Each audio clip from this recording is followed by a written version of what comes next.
Sen болып қалбадың, келіп танıştırı öyle. Неге ойнауыңызға үйлі алған? Тоқта оны. Sen болып қалбадың, келіп еле мұнда еле сөйлеп отырсың. Сен сұң же.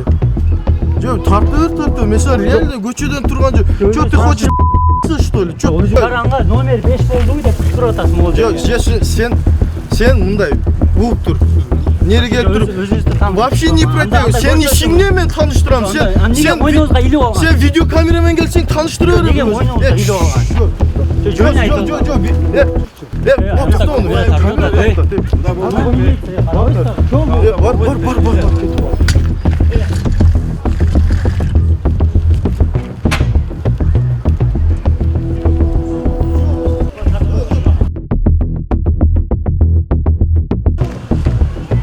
Sen ne мындай келіп алып еле мындай? Мынаны көрсет, мына. Жо сен қандай мына видеокамерамен келсең саңа құқық бар мындай. Жөн эле келіп алып еле тартып өрген.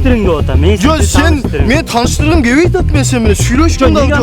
Сен қой бер, сен руки не распускай. Сен қолыңды тартпа, сен қолыңды мына расстоянияда тур сен. Шаардагы 55 шайлоо тилкесинде атын тааныштырбаган бир мандаттуу округтан талапкер Айбек Осмоновдун байкоочусу биздин телетоптун ишмердүүлүгүнө тоскоолдук жаратып, ооз калгыс сөздөр менен сөгүп кирди. Шайлоо бөлүмдү чагылдырууга бут тосуп, өздөрүнүн күмөндүү мыйзамсыз аракеттерин билгизип койду. Бөлүмдөгү тартип сакчылары болуп жаткан окуяга четтен гана байкоо жасап, эч бир аракет көргөн жок. Бийлик калыс түзүп берген шайлоону терс тарапка пайдаланып, жарандардын укугун тепселеген талапкерге чара көрүлүшүн талап кылабыз. Талапкердин бир өкүлү бизди жакалап кол салганга чейин барды. Биздин чыгармачылык топ шайлоонун жүрүшүн гана тартууга аталган шайлоо тилкеге барган. Вообще не протягивай. Сен ишиңде мен таныштырам. Сен ойнауыңызга үйлі алған? Сен видеокамерамен келсең таныштыра берем. Неге ойнауыңызга үйлі алған?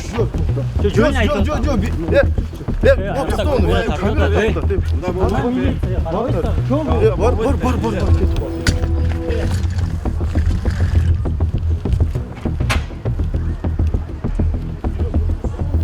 Бул өзүн кыйын сезген Алтынбек аттуу жаран тергөө тобун чакырган учурубузда дагы биздин сөзүбүздү майниг албай артка карап басып кетип калды. Мобилдүү топто ишенген тартип сакчылары бул фактыны көзгө алган жок. Талапкердин байкоочусу тилкенин ичинде эмес, сыртында жарандарга 5 деп кыйкырып жаткан улам суроо узаткан болчубуз. Эске сала кетсек, Айбек Осмоновдун катар номери 5. Кетип калды. Качуу бөлүштүрүп койгон үчүн кетип калды. Ким бөлүштүрдү? Башка ошол жерде турган адамдар. А милиция просто карап турду. Милиция просто карап турган жок, барды сен артыңа. Барды ғой. Эч бар. Хоче. Барды милиция менен. Жо сен мисал үчүн мындай да. Сиз өзүңүз тааныштырың анда. Жок, мен тааныштырбайм сен менен. Жок, мындай. Жок, сен алыс эле тура берчи, аттыр ушинтип келбечи укам, ушинтип адат кылбачы келбей. Секин ака өзүңүз тургуңуз бар. Ар бир мындай эле чече турган нерсе. Ака, мынандай айтып берейин, мына айтып берейин. Мен өзүм ишимди кылып, мындай жөн эле турдум. Мен эми өкүл болгондон кийин ушул жерде турам, ичине кирип, карап турабы өзүңдө. Ичине кирем, отуруп, путты алып кеткенде аста чыгып, басып кирип эле турдум. Бир малда камера келиптир. Балдар менен эле сүйлөшүп эле, өзүнүн балдары менен сүйлөшүп туруп эле турганбыз. Турсак эле келип туруп эле руки распускает, колу менен эле алып эле мына айтат, анан мен түшүнбөй калай, токто десем болбойт. Азыр шайлоо тилкеси мыйзам боюнча да сиз сыртка чыгып анткени немиз жок, ичинде отурушуңуз керек. Мен азыр именно ошол участоктун төрайымынан сурап атам. Сийдиң чычкың келсе эмне чыкпайсыңбы? Мындай эле. Жок. Зачем аны эмне аралаштырып атасыз? Сийдиң чычкың деген. Жок, мен чыгамбы, чыкпаймбы, сен чыкпай отурушуң керек. Сиз өзүңүздүн тааныштырган акыңыз бар, мойнуңузга аны илип алгандай. Сен ишиң эмне, сен? Майли, аны неме кылабыз? Аны фотосун алабыз, кел.